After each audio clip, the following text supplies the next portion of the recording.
Okay, very good. Hello, everybody. Thank you for joining us for this webinar this morning or this afternoon. My name's Amar Dhaliwal, and I am the head of marketing here at EdCast. So let me just very quickly do some introductions. And I'm just having here we go. So once again, Amar Dhaliwal, I'm the head of marketing here at EdCast, and I'd like to welcome you to this webinar. Joining me on this webinar will be Mike Rustici, and anybody that's been in the learning industry at all over the last 10, 15 years will know Mike. Will know Mike for lots of different reasons, for being such an influential person in the standards authorities going back to the SCORM days, but we'll particularly know Mike for being part of the driving force behind the Tin Can API, of course now referred to as xAPI, and for driving a very important and fundamental change in terms of how we think about the tracking of learning and learning experiences. So, Mike, thanks so much for joining. So it's going to be quite action-packed. There is room for Q&As. Please do go ahead, answer your questions. Mike and I will do our best during the course of this webinar to answer your questions. We will also, if there's anything left unanswered, we will make sure to follow up with everybody and make sure that all of your questions get properly dealt with. So please do rest assured. And then also the other thing is that we'll make sure that the slides that we're presenting today are also made available to all the participants along with a recording of this. So maybe that will just help save you having to scribble down any notes. We'll make sure that you get all this content. So let me just kind of like set a little bit of context around what we're going to be discussing today. So the way that I'd like to frame this is the fact that we perceive and we're experiencing a ton of different forces at work. So forces that are disrupting our business models, a set of forces that are resulting in a change of the technology industry itself, and particularly our industry, learning management, talent management. We're going to talk about some changes in learning, the learning organization, and the new learning team. And this is just really to set up kind of like the framework. And then I'm going to hand over to Mike and to talk about how the way that these forces and how we can actually capture the experiences in a different way, such that you're able to report on them, to analyze them, and to ultimately show the business impact of the activities that you do every single day and the hard work that you do every single day. Okay, so let me rush through these. I don't want to spend too much time on this because it'll be stuff that you know, but maybe this contextualization may be different than some of the things in the past. And I hope it'll be useful. Okay, so the very first thing is that we do have, and this is a slide that I borrowed from a presentation that Guillermo Miranda did recently, and it was a context of a presentation that he was doing to a bunch of learning and development professionals such as yourselves. And the point here is that there is this digital transformation that's happening of our business model. So there's a set of technology forces, or whether it's mobile, whether it's the Internet of Things, whether it's social analytics, and those technology forces are actually resulting in a set of new experiences. So experiences of learner experiences, the digital ubiquity of technology. And as a result, they are disrupting business models. I have those two things inverted here. I'll make sure that they're corrected when we send this around. And they are fundamentally disrupting business models. Business models are no longer linear business models. The way that we used to think about our value chains, 1 through 5, linear, that's not how businesses are organized now. We have these really networked business models. We have ecosystems that extend around the globe, that include partners, that include customers, that include our own people. And this fundamental disruption of our business models is placing a different set of requirements on the learning organization and placing a different set of requirements on the data that we collect and how we use that data, and is actually placing a different set of requirements in terms of how we demonstrate our impact. So that's one set of things that are going on, is that these transformations of our business model. The other thing that's important is the fact that there is a technology unbundling that's happening. So we had in the past, and this slide in the middle, this is a slide from Josh Burson, and this is a way that he had actually articulated the talent management framework. This is from a couple of years ago. But there had been this big push for us all to move to talent management platforms, a single platform that will take care of all of the things that we need. Fact of the matter is that with platforms, while they have the advantages of removing integration efforts and you know, a consistent data model and perhaps a consistent learner experience, they have the fundamental downside is that, number one, they compromise on everything. Number two is that they tend not to drive innovation and agility. And so what happened is that there's a ton of startups that have emerged, and they are basically unbundling this notion of talent management. So there are startups that are addressing recruiting in a new way. There are startups who are addressing employee surveying, employee engagement, culture measurement. And this unbundling is fantastic. There's more innovation happening in our industry now than I believe that there has happened since the industry originally emerged back in the, you know, when we started talking about e-learning. So this unbundling of talent management is a very important force that's at work and something that we need to deal with. And of course, in this unbundling, Mike's company, Watershed, and ourselves, EdCast, are a part of this. We're doing small bits of what previously we had thought that these all-encompassing platforms would do. So that's the second force at work. The third force at work is that there is a changing face of learning. And so I have this, it's not meant to be a before and after, but it's meant to represent some change. I'm not going to go through all of these. You'll have a chance to look at the slides, and I'll be happy to have a conversation with you afterwards. But we've seen this move, right? So we've moved from ILT and WBT, and you know, we used to talk about virtual learning. We used to talk about blended learning for years.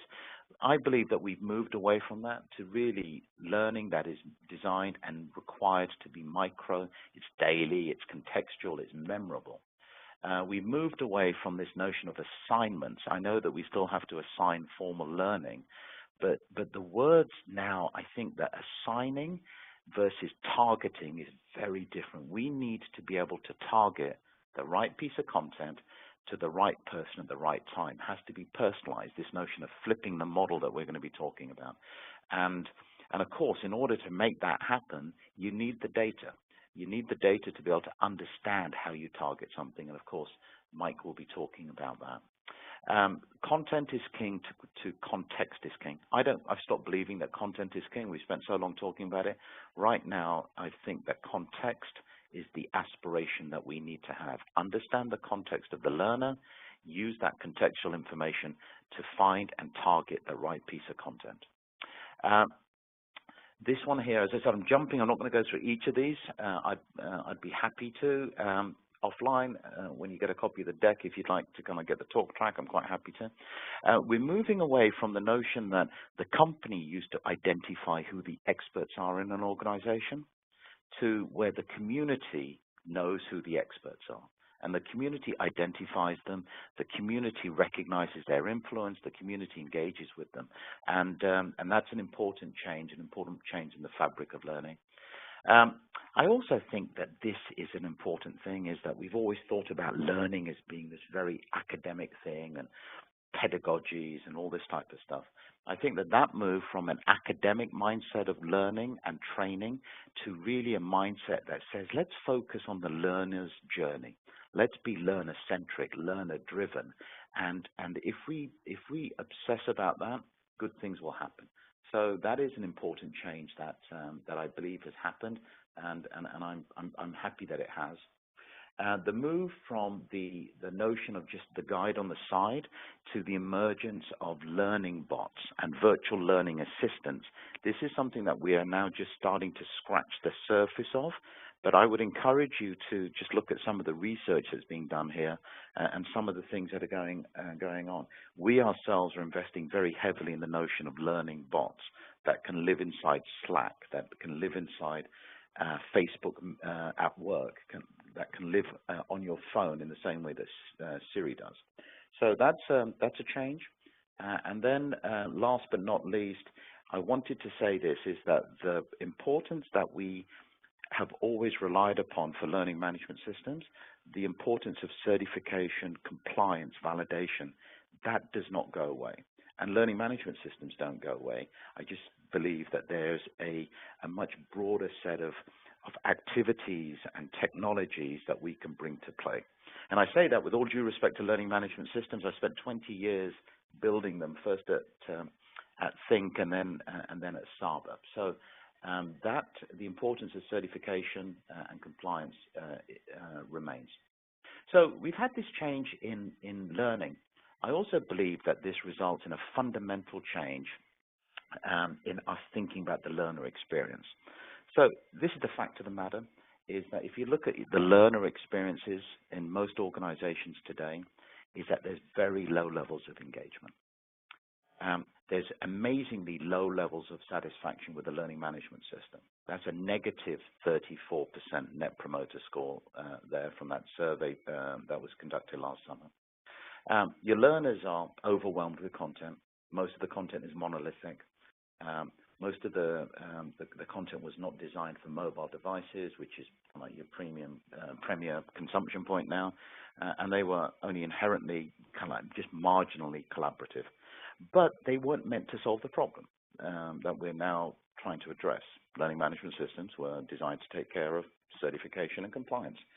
Can I prove that Mike has completed this training in order to perform this role that he needs to perform? Perfect for that. But they weren't designed to address the experience problem. And of course, this slide is or this image is a very famous one from some work that Josh Burson and his team at Deloitte did about a year ago, and it describes the modern learner. And so there's this inherent mismatch. So that's the current state of the learner experience. I'd be happy if anybody has a challenge on that or wishes to discuss that more. I'd be happy to do that. So we have the learner experience. We have also this changing organization, the learning organization. And so here are just some of the points I'd like to make here. So this is your learning organizations, and I think that how we have to change. So in the past, we were optimized for linear productivity, that thing I had at the very beginning, supply chains and value chains. I went 1, 2, 3, 4, 5. Today, the learning organization needs to be optimized to deliver an employee experience, a learner experience that our learners and our employees are going to relish, are going to enjoy, and are going to experience in a way that they want to be engaged. The other thing is we need to think about our role. In the past, we really felt our role was about delivering training programs, and we were the place that it happened. Doesn't go away, still important, but now I believe that our role is to make knowledge searchable. You need data to do that. You need to stitch together data to do that. But our role is not just about delivering training programs. I would contend it's about making knowledge searchable. In the past, we were the experts, and that's what we used to be. Someone used to come to us, the learning organization. Now our job is to help discover the experts inside the organization, help our people discover who the other experts are. Most of the learning came from instructors. That's changed. Now most of the learning, I would contend, comes from your peers. And I know that Google are very proud of this switch that happened about a year and a half ago inside their organization, where they reported that more than 50% of the training that happens from people at Google teaching other people at Google, not through their instructor organization. So most learning from peers. We need to respond to that and understand that and see how we help that and not get in the way of it. The learning organization is the source of content to really the learning organization as the curator of content. And that probably is, very related to the comment I was just making before. But that's important. Let's help codify, understand, curate, aggregate, do all the stuff such that the knowledge and the content is discoverable and findable. In the past, we were really obsessed about collecting training data, but then quite frankly didn't know what to do with it. And now our role is to really understand that our job is to stitch together data from many sources so that we can prove business impact. So we stitch together learning data from our learning platforms with sales accomplishment data from our CRM system, with customer success information from our support products, and we stitch that together to actually show business impact. That's the inherent promise that xAPI delivers to us, and Mike will be expanding on that. And then this whole notion about, learning organizations, we're obsessed about pedagogies and like instructional design rigor. I think now it's really about building learning experiences and to think about journey maps and to think about the learner's journey. And if you already are not, I hear design thinking spoken about a lot in our industry right now, and so I'm pretty sure that everybody has some inkling of that. But if not, I would encourage you to look at the discipline of design thinking, and particularly to look at the discipline of how to create journey maps.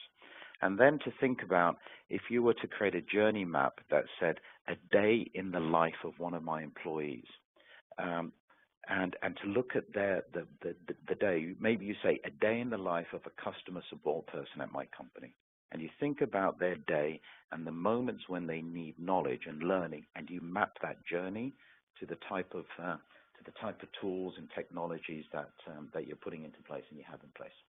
So we've spoken about the changing learning organization. We've spoken about the changing nature and needs of corporate learning. Let me also give you a sense of how we might need to think about our learning team differently. And once again, this was inspired by a deck that Mr. Miranda from IBM presented. And basically, there are some new characters that I suggest we need to think about in our learning teams, in our learning organizations. Very first thing goes back to that notion of design thinking. And you need somebody who understands the discipline of saying journeys and experiences are essential. So let's map those out. Let's understand them. Let's design them. And then we design the tools and technologies to support the journey. So think about a design thinking group. Think about a curator of all of your content and the leader of your communities inside. Content curation is going to be a very interesting problem in most organizations. Most organizations do not have a shortage of content. I'm pretty sure that's the case. I'm pretty sure that most organizations have got too much content that they don't know what to do with it, and it's distributed everywhere. Your curator, call it a librarian, whatever you choose to call it, will help make sure that that content is exposed, gets to the right people, the cream rises to the top. So that's an important function. The next thing is a content and merchandising fanatic. So that seems like a strange role there, but this is really, if you think about it, it's actually a very important role, because this person will say, these pieces of content, I'm going to promote this content. Just in the same way that as a merchandising manager at Amazon.com is promoting whatever may be the latest book on the homepage or the latest gifts for $20, whatever it is, and those things drive us to do certain behaviors to engage with that content. You need to think about how do you merchandise your content internally, and that's a very important function. And I think that it was very insightful of Guillermo to actually talk about that, and I was quite impressed by the thinking that went behind that. And then last but not least, assuming that we believe that this unbundling is happening of technologies, we're buying lots of little solutions. The fact that everything now is cloud-based has made it easier for us to integrate those. So you need somebody that actually understands that and to say, we can stitch this stuff together. And then you need somebody who knows how to stitch the data together. And you are going to be collecting data from lots of different places. And the ability to stitch that data together and to be able to make sense of it is essential. And of course, Mike will be talking about that. Given all of this, we do have the rise of this thing called a learning experience platform. It's what Josh, a term that Josh has just recently coined. And learner experience platforms, that's how what we consider ourselves to be. But put aside the EdCast here, really these platforms really have a set of characteristics. Number one is that they are learner-centric and they're learner-driven. Number two, they tend to be mobile first. That's where the consumption points are. Number three is they're pulled by all of your content from your many internal and external sources. They're enhanced by the collaborative knowledge that is shared by people amongst and between the people in your team. And they are embedded where your people work. So if somebody's spending their day in Slack or Salesforce or SAP, Jam, SuccessFactors, wherever it might be, we shouldn't be expecting us to tell people to leave your normal workspace and go somewhere else to do your learning. The learning has to come to them. So that's an important, essential piece of technology that's now there. If you haven't already started to dig into what a learning experience platform is, we'd welcome the chance to tell you more. The next slide that I have was just a use case, but I will, in the interest of time, and I want to make sure that Mike has the time to really talk about the data side of this. I'm going to just pass over this slide. So let me just very quickly summarize where we're at before we hand over. Is that we have these changing forces. The business models are different. The learner is different. The essence of learning inside an organization has to be different. The learning organization has to be different. The learning team and the principles of that have to be different. And we have to measure success differently. And we have to focus on a different set of metrics, I believe. And we have to focus on consumption metrics, engagement, and business impact.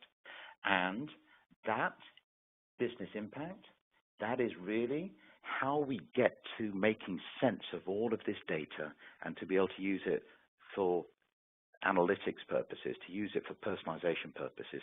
This is where the magic of API comes into play, and really the significant value add of technologies such as the LRS store. So what I'm going to do is that on that note, I'm actually going to give Mike the control, and I'm going to hand over to Mike. Mike, you should have presenter controls right now. Well, thanks, Amar, and thanks for having me over here and trying to get my slides to come up over here. So, all this is a really great vision, and I think there's a lot of change and exciting things happening, and really a lot of possibility in the industry right now. And underlying it all, I think, is a massive opportunity and a massive need to start to use data to empower us to create the modern learning ecosystem, to personalize our experiences for the modern learner. I think data is a very, very powerful tool that L&D has only just scratched the surface of what it can do. As I look at how industries have adopted an increasingly analytical, data-driven point of view, I see two big changes that come about. And the first is that you really can't have a culture of continuous improvement unless you can measure what you're doing. It's really difficult to constantly improve, to constantly be iterating, to be agile, to constantly be tweaking, unless you know whether the stuff you're doing is working or not. So data drives this culture of continuous improvement, and that culture of continuous improvement drives an order of magnitude increase in quality and effectiveness when applied over time. The other big change that starts to happen to functions, to organizations when they start to use data is their credibility leaps dramatically. I love this quote from W. Edwards Deming: "Without data, you're just another person with an opinion." It's really hard to have a seat at the table, to be thought of as a strategic asset within an organization until and unless you can demonstrate the value of what you're doing.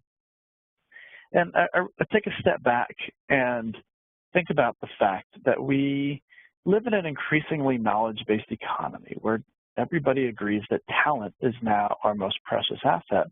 And I look at our function, I look at L&D, and I say, how the heck do we let the group responsible for increasing the value of that asset, for improving the performance of our people, how do we let ourselves get by without any kind of real accountability for results and tracking the effectiveness of the work that we're doing?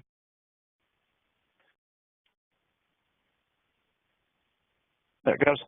Organizations every year spend $130 billion on training, yet we don't know if it's working. By and large, organizations want to use learning, want to use analytics, want to use data to improve the effectiveness of learning, and they're getting more and more pressure to do so, but they don't. And oftentimes, the most popular reason we heard when we put out a survey last year was that it's too hard, they don't know how, or that they had competing priorities. And I'm really excited to see that a lot of that is changing right now. I like to say that it's learning's turn. It's learning's turn to step up, to take a seat at the table. It's learning's turn to think strategically about what we are doing. And I think that data and analytics are become a massive enabler of the vision that Amar was talking about, become a massive enabler of our ability to have this constant cycle of improvement, to be strategic, to have that seat at the table. But to do so, it's not just about data, it's not just about statistics or math or analytics, it's about attitude, it's about strategy, it's about raising up what we're doing to think beyond a lot of the things in the left-hand column on Amar's charts, to really think more in terms of business alignment and to look at the outcomes of learning within a business, to do a lot of the things that quite frankly we just have struggled to do for the better part of 15 years. Now, when I use this phrase, it's learning's turn, it's a bit of a shortcut to say it's learning's turn to undergo the same transition that marketing has gone through over the past 20 years. 20 years ago, if you looked at marketing, it was kind of one of those creative disciplines that it was tolerated because you knew you needed it, but it wasn't very strategic. It was often the first thing that got cut in a downturn. But you don't hear that anymore. Today you hear about precise targeting, segmentation, A/B tests, and analytics. And I spend $1 here, it turns into $1.25. And now marketing is this hugely strategic part of the organization. Entire companies are now built off of innovative marketing strategies. And that's what I want L&D to become. That's what I think we can become. Well, if you look back at what happened to marketing over that time, you saw first the emergence of new tools, of new ways to market. Google AdWords was probably one of the first ones to set off the trend. And then you saw all these new types of tools start to produce more data. That data was all available to consume and analyze, and then you saw the emergence of tools like HubSpot and Marketo, these tools that allowed marketers to consume all this data, analyze it, understand what's going on, and then optimize their programs accordingly. And then what you really saw was a change in culture, a change in attitude, a change in the profession, really, that moved from a creative profession about branding to a very scientific profession around analytics and data. And I see this exact same transition happening to learning right now. We're starting to see more and more great new innovative tools popping up. Amar showed you the slide of the disaggregated talent ecosystem. You're seeing, EdCast is a phenomenal tool that's coming out, and there's dozens and dozens more new arrows in the quiver of the L&D professional to be able to create truly effective learning experiences that are much more effective than the page-turning e-learning course in the LMS that has been our go-to for so far too long. And then you're starting to see all of those tools produce more data, both because of xAPI, but also because of just the general API application of the world. All of that data is now becoming available for us to analyze. At Watershed, we're trying to be that HubSpot for corporate L&D, the tool that allows you to consume all that data, optimize it. But really what we're trying to do is change those attitudes, to change that culture, to develop that culture of continuous improvement and try to make this world just a little bit better. L&D is responsible for improving our most important asset, our people. If we can improve L&D, we can improve the world. I love to quote this guy. It's me. I said that. And I really, truly believe it. I think that there is so much room for improvement in what we're doing. We've been so stagnant for so long that change is inevitable. And when it comes, it will be truly transformational. I like to think and take a step back and say, if we can find a way to improve the effectiveness of L&D by maybe just 10%, just improve our ability to develop our workforce by 10%. I think that's a very attainable goal, and I think that some of the mindset shifts that Amar is talking about, heading towards more personalization that data enables us to now do, taking advantage of all these emerging best-of-breed tools that are now emerging out there and readily available in the marketplace. There's a lot of opportunity to step up our game. Develop that culture of constant improvement can easily get us to a 10% improvement at our ability to educate and improve our workforce. If we can make L&D just 10% more effective at educating our workforce, is it reasonable to think that that could lead to a 1% improvement in productivity of our entire labor force? I think these are really, really attainable goals, but a 1% improvement in the productivity of our labor force, of our workforce, is a massive leap forward. I look at what's happening right now as a kind of a dam that is about to burst and unleash a flood of improvement and productivity into the space that will be massively transformational, not just for a profession, but really for the broader economy and the world at large. I'm excited to be a part of that. So, we've talked a whole lot about data and how to use data and, excuse me, what that means for organization. We often get asked a lot, but what do you mean when you talk about learning analytics and how to use data in these spaces?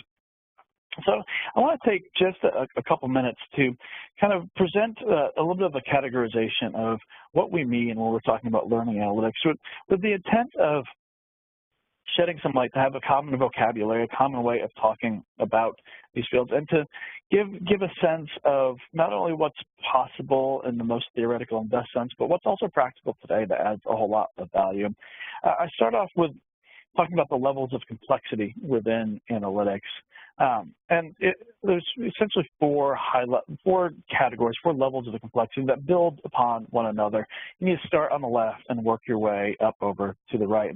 And analytics starts with the simple act of measurement, of tracking things and recording values, either passively through just looking up usage of other systems or actively going out and trying to make specific measurements and get data. And it's important to note that this is where everything needs to start.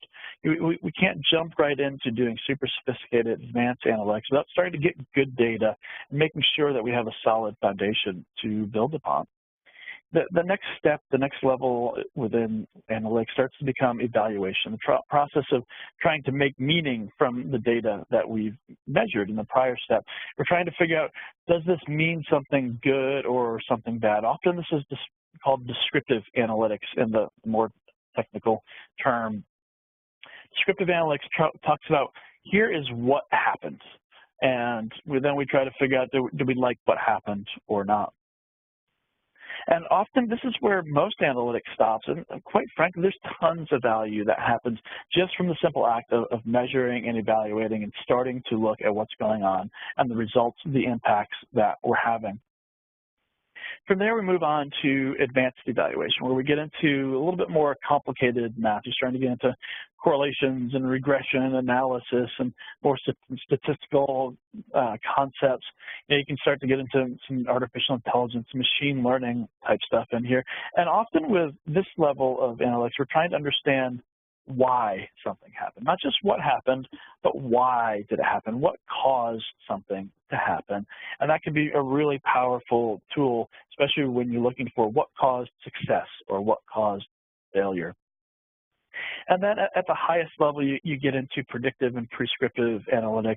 Predictive analytics starts to say, based on what I've seen happen in the past, here is what I predict will happen in the future. And then prescriptive analytics starts to get into, based on what I think will happen in the future, here is what I think you should do. Here is what I would prescribe to achieve the best outcome that you're looking for. And this starts to get into the really, really fancy high-level stuff, but it has tons and tons of possibility. In the learning world, you could think of a really, really, really sophisticated recommendation engine that looks at all the history of all of the learners with our organization, who has had the best success, and figures out what path the particular learner is on and recommends next steps for them to have the best outcome, either for the organization or for their personal goals. It's important, but that's kind of our holy grail, but it's important to note we don't need to get all the way there to get a lot of value. There's a lot of value that starts quite simply on those earlier parts of the journey. But when we're looking at, excuse me, when we're looking at learning analytics, it's a very, very broad category, and people tend to talk about a lot of different things that can be measured and what should be measured.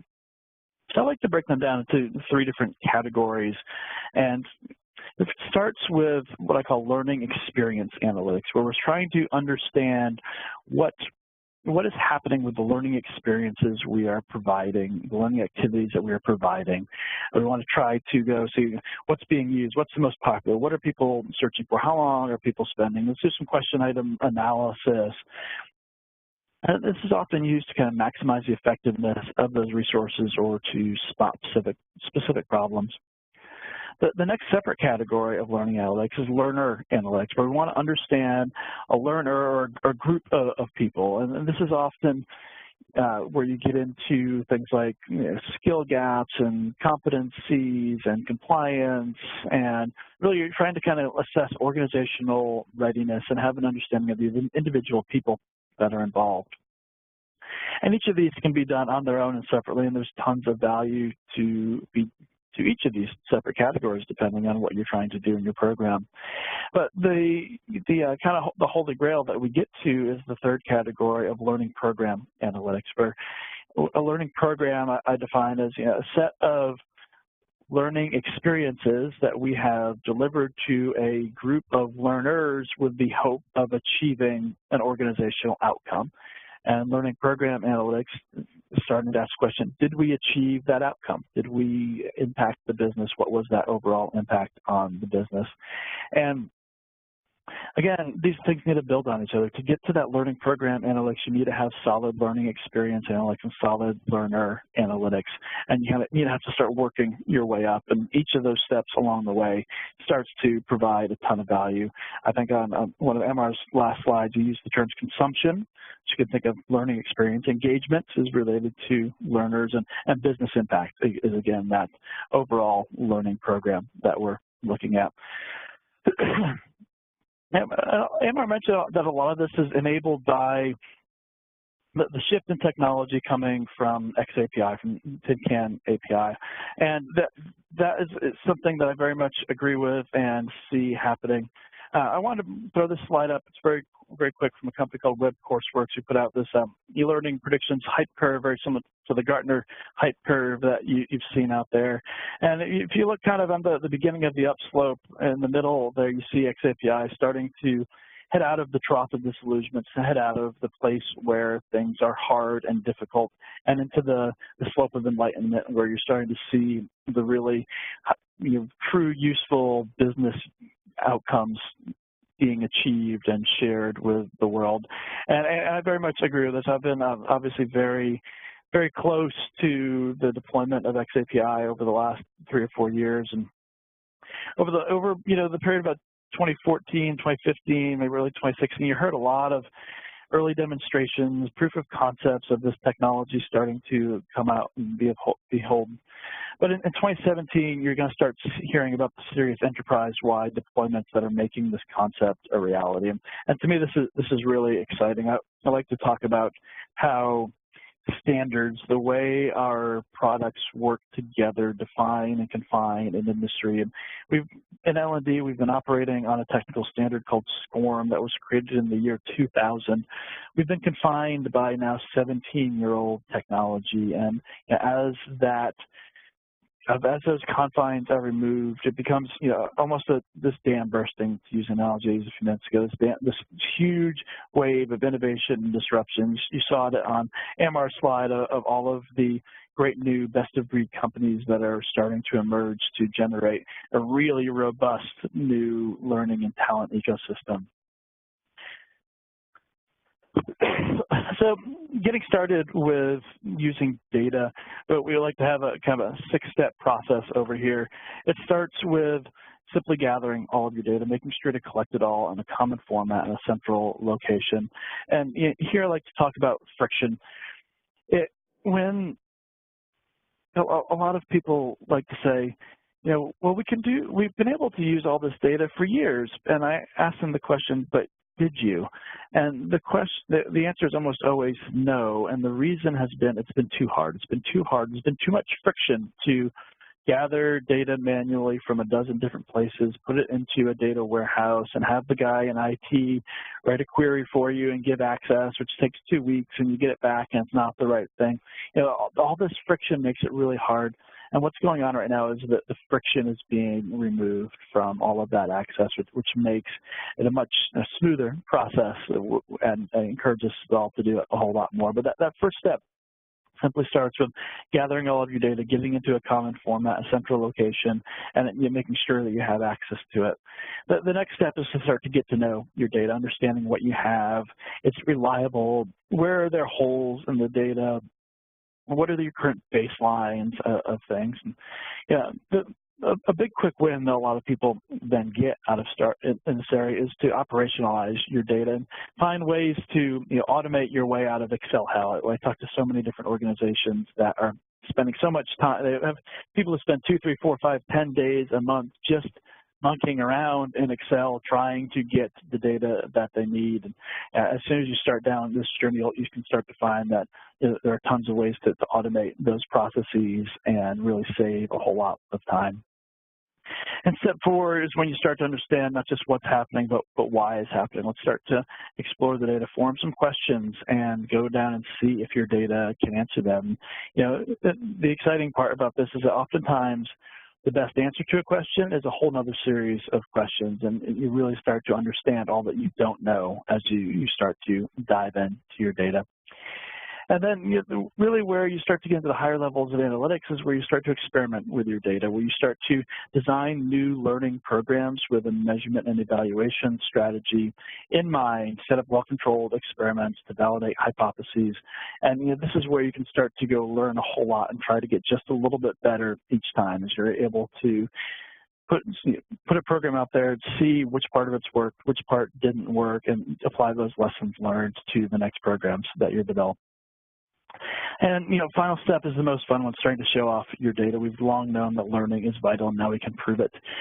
It's really, really exciting to take those first steps out to the broader set of the parts of the organizations and look at what we've done. We've made an impact. Isn't this amazing? And it's a lot of fun to see their reactions.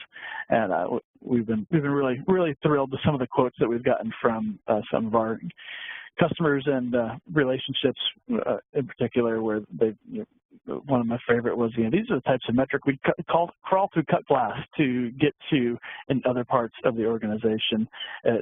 Really using using data and adopting your programs to what it says is really the hallmark of a professional that gets admired throughout the organization and a lot of our experience.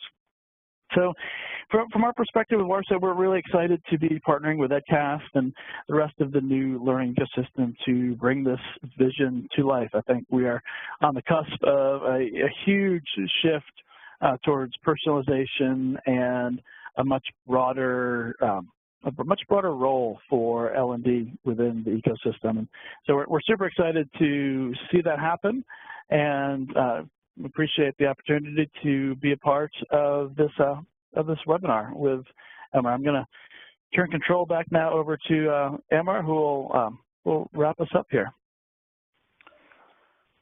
Very good.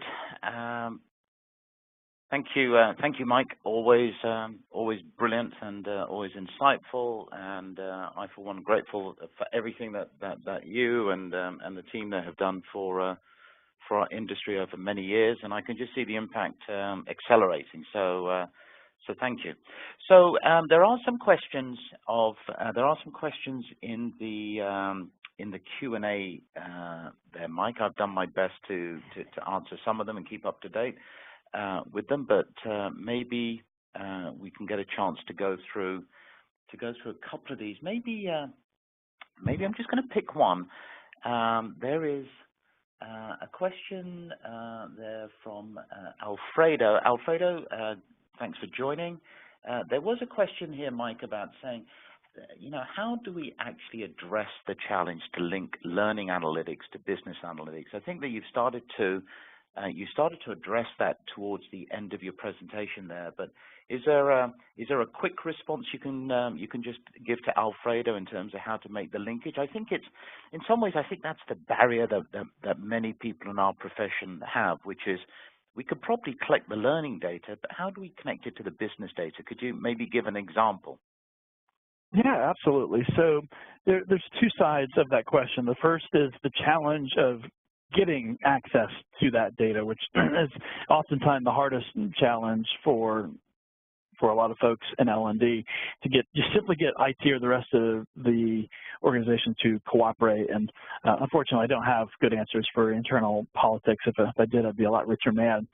But I think the heart of the question there is, what do we do with it once we have it? How do we make those connections?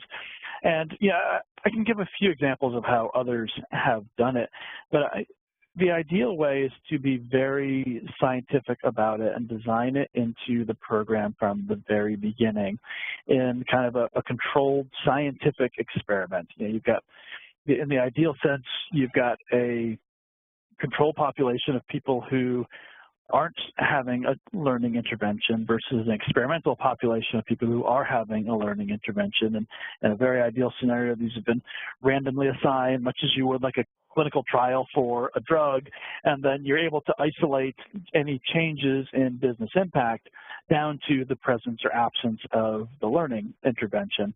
And so that's a lot of work, and that's kind of a big deal. And for that level of evaluation is really only appropriate for a lot of high stakes, high cost type or long-term projects and everything.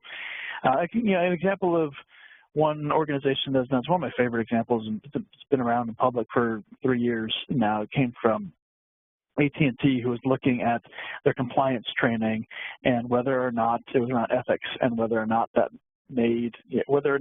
using a high fidelity video-based simulation with branching scenarios where the right thing seems wrong and the wrong thing seems right, whether that was more effective than just sending out a simple, I think it was just a simple PDF of the ethics policy that they had. And they deployed that to 2 different groups, and they went back and looked at those groups and the compliance violations that were reported amongst those large groups to go see whether spending the money on that, great new training program actually had a business impact. Perfect. And Mike, thank you for that. Then the other thing I would also say, folks, is that, in our industry, we've spent a lot of time talking about big data, and we have there is a dirty little problem that we have in in learning, in that I don't even think we have small data most of the time, because people aren't engaging with the technology. So in order to be able to make these connections and to really be able to prove and demonstrate business impact, we have to drive at the front end. We have to drive engagement. We have to drive people using all the learning programs that you put out there. We have to create experiences that people enjoy in order to generate the data, so that we can then, with Watershed and other tools, that we can crunch it and make sense of it, and then correlate it to other data. So as we start coming up to the top of the hour here, let me kind of like just do some key takeaways. So I would encourage us to really fixate on the learner experience and on the learner's journey. After all, that's why we're here. That's what we do. So go brush up on design thinking. If you haven't seen it, I would encourage you to just to at least dip your toes into it and see what's going on. See how people do these journey maps. I think that you will find them amazingly. I do believe that you will find them amazingly useful, and you'll see the world in a slightly different way once you've done that. This notion about having the right team in place. So as Mike was just saying, that the study of the data is actually a scientific problem. You need to have people who know and appreciate that. You need to be able to say to people, or have people that can say, I know that some of the most reliable performance data I have in my organization is X. Perhaps the highest, most reliable performance data is whether or not a salesperson made his or her quota. How can I take that data out of my CRM system, and how can I correlate that to the training that somebody has done? And can I demonstrate that because somebody in sales does this, is that I can demonstrate that there is an X percentage improvement in their quota attainment? That type of data, and people who think about it. So that notion of a data architect is really important if we're going to make progress on this. And then the notion of being able to stitch all these apps together. That is, there are going to be more and more apps. As much as I hate to say it, and I know that we're all suffering with software fatigue in most organizations, but I just see the rate of change accelerating, so we need to be able to stitch it together. The good thing is that it's not as hard as it used to be, and the technology makes this all possible. And I'm probably being a little bit, understating it there when I say I'm not looking to trivialize it. There is still work to be done, but it's not as hard as it used to be. So I would definitely encourage at least to be thinking about that. So we would love to keep in touch, and please, with any questions you might have, just reach out to Mike or myself, and we'd be happy to answer and respond. We will get a recording of this out to you just as soon as we possibly can, and we'll also package up the presentations and get those out to you. As I promised, I don't want you to be scribbling away, so please look forward to those. And then the other thing that we are going to be doing is that we knew that there was going to be people, and I'm glad that we were proven correct, who were saying, look, give us an example of what this actually might look like in real life. What would a system like this look like? How would the data, I can see people taking courses. How would we actually take that data and use that data to really understand what's happening in our organization? How can I correlate that? How could I use that to drive personalization?